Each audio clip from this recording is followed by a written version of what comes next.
আসসালামু আলাইকুম, সবাই কেমন আছেন? আশা করি ভালো আছেন। ইনশাআল্লাহ আমি ভালো আছি। আজকে আপনাদের মাঝে একটি ছোট্ট ট্রিক নিয়ে উপস্থিত হলাম। আজকে আপনাদেরকে দেখাবো যে কিভাবে পেস্ট, ভালো মানের একটা পেস্ট বানানো যায়, যেটার সাথে রাং এবং পেস্ট একসাথে আমরা কিনি, ওইগুলা মার্কেটে পাওয়া যায়। ওইগুলা প্রায় 350-400 টাকা হয়। তো এটা আমি আজকে বানিয়ে দেখাবো আপনাদেরকে। দোকানে খালি কৌটা থাকলে বল পেস্টের কৌটাতে একটু বল পেস্ট দিয়ে নেবেন। আর মেকানিংয়ের UB50 এই পেস্টটা দিয়ে একসাথে ভালো করে কৌটার ভিতরে অ্যাডজাস্ট করে নেবেন। আমরা মূলত জানি এই পেস্টগুলো বেশিরভাগ সিরিজের ভিতরে থাকে। তো আমি ডাক্তারি দোকান থেকে একটা সিরিজ নিয়ে আসছি পুরানো। তো এটাতে আমি লাগাবো। আর একটা আমার একটা পেস্ট কিনেছি রিলাইফের, ওই পেস্টের একটা মাথা রয়ে গেছে।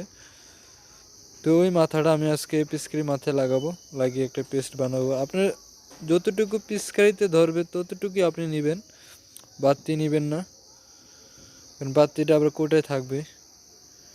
ভালোভাবে মিশ্রণ করবেন যাতে আপনার মেকানিকের যেই UB50 পেস্টটা বা বল পেস্টটা যাতে আলাদা আলাদা না হয়।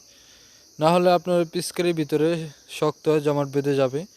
পরবর্তীতে আপনি পিচকারি থেকে বাইর করতে পারবেন না, টিপ দিলে বাইর হবে না। তো ভালো করে আমি মিশ্রণ করে নিচ্ছি যাতে আমার পেস্টটা একদম টিকসই হয়, কারণ আমি আরও আগে অনেকবার বানিয়েছি। তো ডাক্তারের দোকান থেকে এরকম একটা সিরিজ নিয়ে নেবেন। আমি ওইটা রিলাইফের পেস্টের 2টা ঢাকনা দিয়েছিল, তো আমি একটা ঢাকনা এখানে লাগিয়ে নিয়েছি। তো আমি আস্তে আস্তে পেস্টটা ঢুকাবো।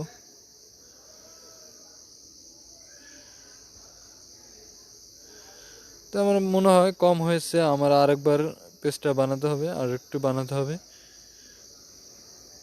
কারণ এই পেস্টগুলো আপনার খুবই জরুরি কাজে লাগে চার্জিং পোর্ট লাগানোর ক্ষেত্রে বা বিভিন্ন CPU ক্লিনিং করতে,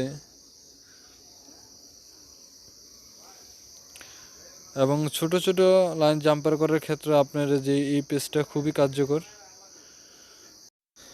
আর আমার ভিডিওটি ভালো লাগলে আমার চ্যানেলটি সাবস্ক্রাইব করবেন, পাশে থাকা বেল আইকনে ক্লিক করে দিবেন। যারা আমার নতুন চ্যানেলে আছেন তারা কমেন্ট করবেন বেশি বেশি করে, তাহলে আমি আপনাদেরকে নতুন নতুন কাজ দিব, যাতে আপনারা দেখে দেখে শিখতে পারেন, কিছু আইডিয়া নিতে পারেন। তো দেখেন আমি আবার আরেকটু পেস্ট বানাচ্ছি, আমার পেস্টটা কম হয়ে গেছে।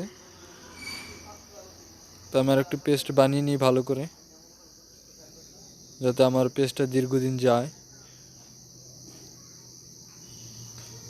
যারা আইসি লেভেলের কাজ শিখতে চান বা ইউটিউব দেখে দেখে আইসি লেভেলের কাজগুলো করতে চান, এখনকার মার্কেটে যে ফোনগুলো আসছে আপডেট দিলে আপনার ফোনগুলো ডেট হয়ে যাচ্ছে। পোকো, MI, স্যামসাং, এই সমস্ত ফোনগুলা CPU জনিত সমস্যা হয়, আদার্স কোনো সমস্যা হয় না। তো ইনশাল্লাহ এই কাজগুলো আমরা করে থাকি। আর যারা মনে করেন যে ইউটিউব দেখে দেখে আইসির কাজগুলো একটু শিখতে চান বা আইডিয়াগুলো নিতে চান, তারা আমার ভিডিওটি দেখবেন পুরোপুরি। আমার চ্যানেলে প্রত্যেকটা কাজেরই ভিডিও আছে। আমি ইনশাল্লাহ আইসির কাজগুলো করে থাকি, আপনারা দেখলে কিছুটা আইডিয়া করে নিতে পারবেন।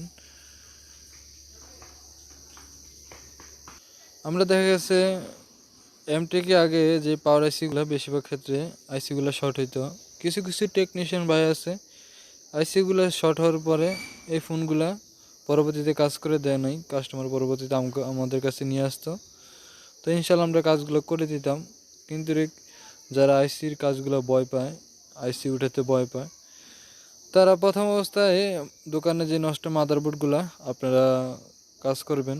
পরবর্তীতে আপনারা আস্তে আস্তে সাহস হলে আপনারা পরবর্তীতে রানিং ফোনগুলোর কাজ করতে পারবেন।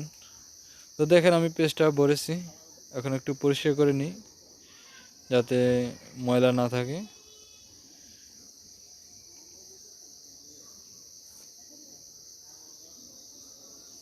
দেখেন কি সুন্দরভাবে পেস্টটা ঢুকে গেছে।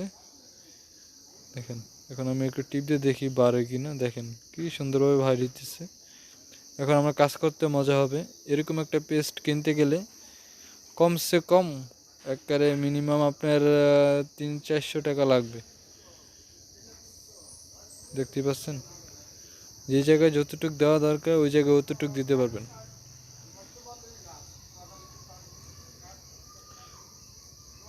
আপনারা এই সমস্ত পেস্ট আপনারা দোকানে বানাতে পারবেন, আর যেগুলা আপনার বানানো সম্ভব না ওইগুলো আপনার কিনে আনতে হবে। এই পেস্টটা দেখা গেছে বেশিরভাগ ক্ষেত্রে আপনার রাবণ ছিঁড়ে গেলে, রাবণ লাগানোর সময়, জাম্পার করার সময় এই পেস্টটা কাজে লাগে।